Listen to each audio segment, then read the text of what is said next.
A House for Hermit Crab, written by Eric Carle.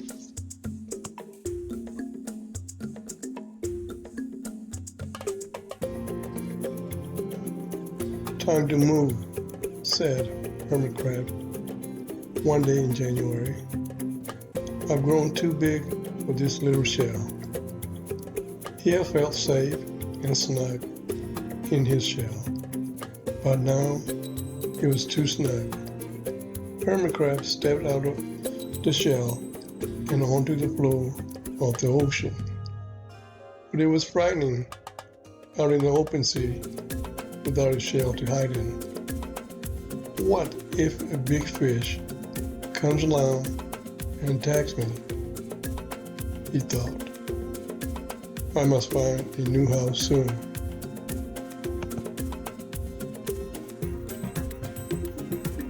Early in February, Hermit Crab found just the house he was looking for. It was a big shell and strong. He moved right in, wiggling and waggling about inside to see how it felt. It felt just right. But it looked so plain, thought Hermit Crab. In March, Hermit Crab met some sea anemones. They sway gently back and forth in the water. How beautiful you are, said Hermit Crab. Will one of you be willing to come and live in my house? It is so plain. It needs you. I'll come, whispered small sea anemones. Gently, Hermit Crab picked it up with his claw and put it on his shell. In April, Hermit Crab passed a flock of starfish moving slowly along the seafloor. How handsome you are, said Hermit Crab. Will one of you willing to decorate my house?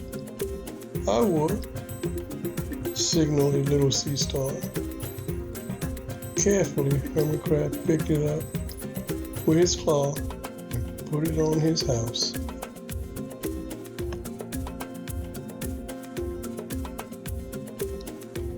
In May, Hermit Crab discovered some coral.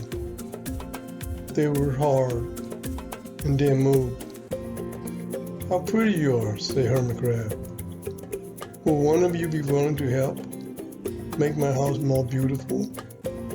I would, creaked a crusty coral. Gingerly, Hermit Crab picked it up with his claw and placed it on his shell.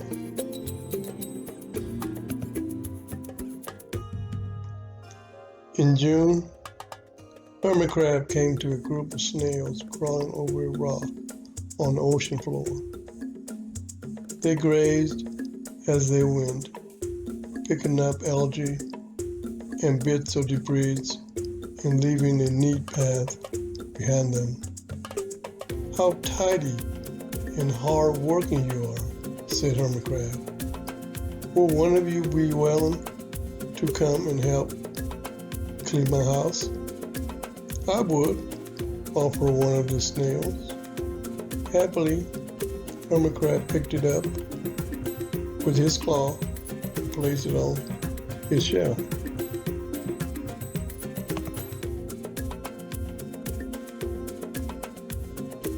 In July, Hermit Crab came by several sea urchins. They had sharp, prickly needles. How fierce you look, said Hermit Crab. Will one of you be willing to protect my house? I would, answered a spiky sea urchin. Gracefully, Hermit Crab picked it up with his claw and placed it near his shell.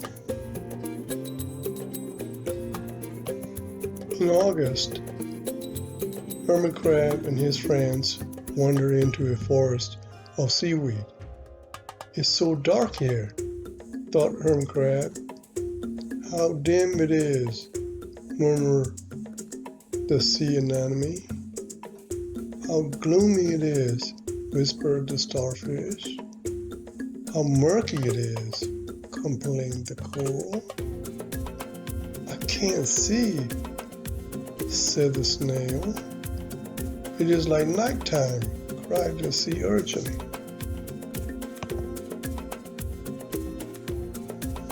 In September, Hermit Crab spotted a school of lanternfish darting through the dark water.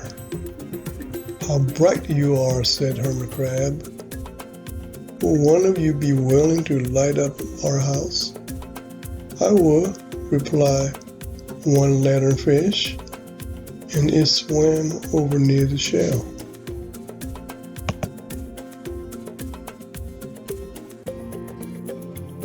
In October, Hermit Crab approached a pile of smooth pebbles. How sturdy you are, said Hermit Crab. Will you mind if I rearrange you? Not at all, answered the pebbles. Hermit Crab picked them up one by one with his claw and built a wall around his shell. Now, my house is perfect, cheered Hermit Crab.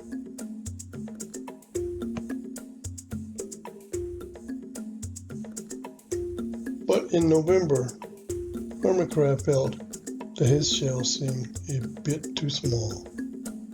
Little by little, over the year, Hermit Crab had grown. Soon, he would have to find another, bigger home.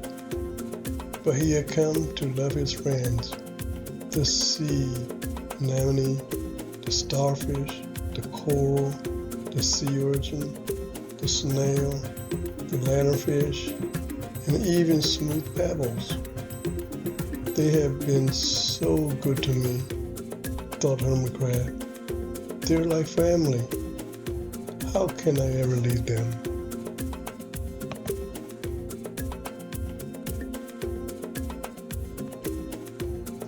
In December, a smaller hermit crab passed by.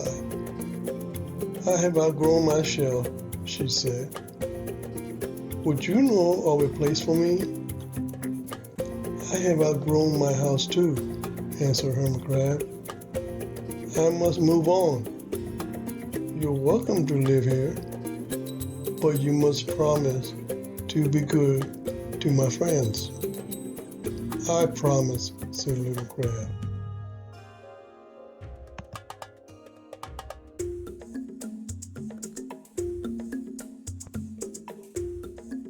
The following January, Hermit Crab stepped out and Little Crab moved in.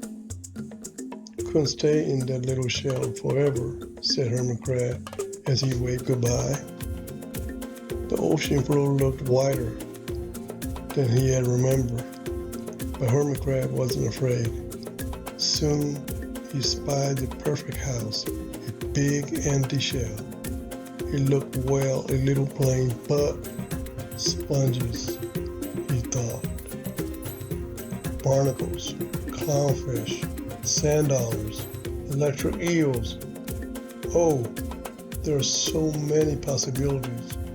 I can't wait to get started.